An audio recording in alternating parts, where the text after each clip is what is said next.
আপনার কাছে কোনো ধরনের চুরাই মাল যদি পাওয়া যায়, যেমন চুরাই মোবাইল হতে পারে, মোটরসাইকেল, প্রাইভেট কার, সিএনজি, বাস, ট্রাক বা গরু ছাগল হতে পারে, যদি এটা আপনার কাছে পাওয়া যায় সেক্ষেত্রে আপনি অপরাধী হবেন কিনা? আইনে কি বলে?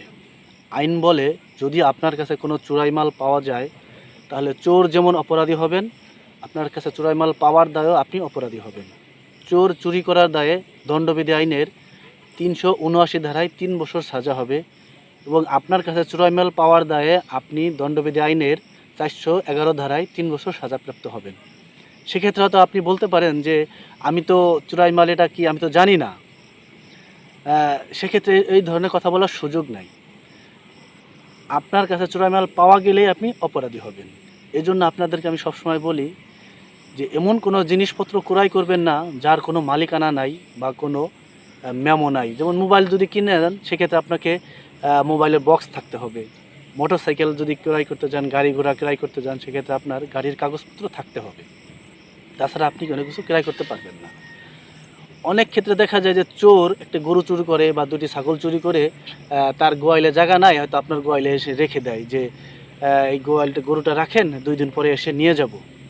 কিন্তু আপনি হয়তো রাখতে পারেন, পরবর্তীতে পুলিশ আসলে আপনি ঝামেলায় পড়ে যাবেন, আপনি চোরাই মাল রাখার দায়ে অপরাধী হবেন।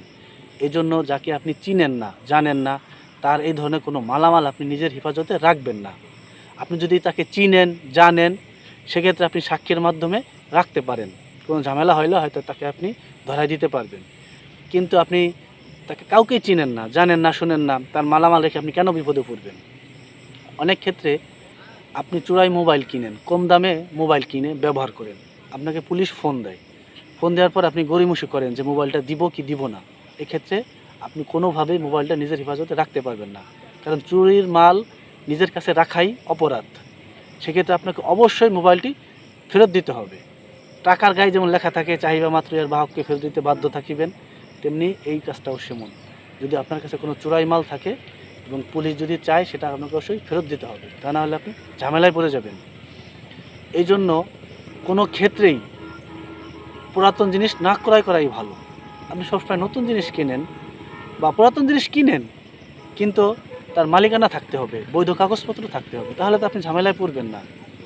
এরকম আমাদের চারপাশে অহরহ ঘটনা ঘটে যে সে কিছুই জানে না, একটি মোবাইল কিনছে বা একটি হুন্ডা কিনছে, শখের একটি হুন্ডা কিনছে, গাড়ি কিনছে, পরবর্তীতে পুলিশ এসে তাকে ধরে নিয়ে গেছে।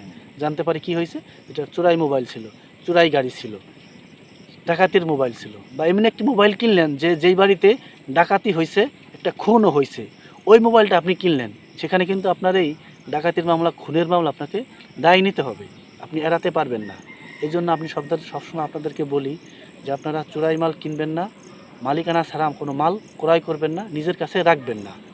যাকে চিনেন, জানেন, শোনেন, এই ধরনের মানুষের কাছ থেকে মালামাল ক্রয় করবেন, তাহলে আপনি বিপদের সম্মুখীন হবেন না। যে যেখানে আছেন ভালো থাকবেন, সুস্থ থাকবেন, নিরাপদে পথ চলবেন। আর অবশ্যই ভিডিওটি শেয়ার করে সবাইকে দেখার সুযোগ করে দিবেন। আল্লাহ হাফিজ।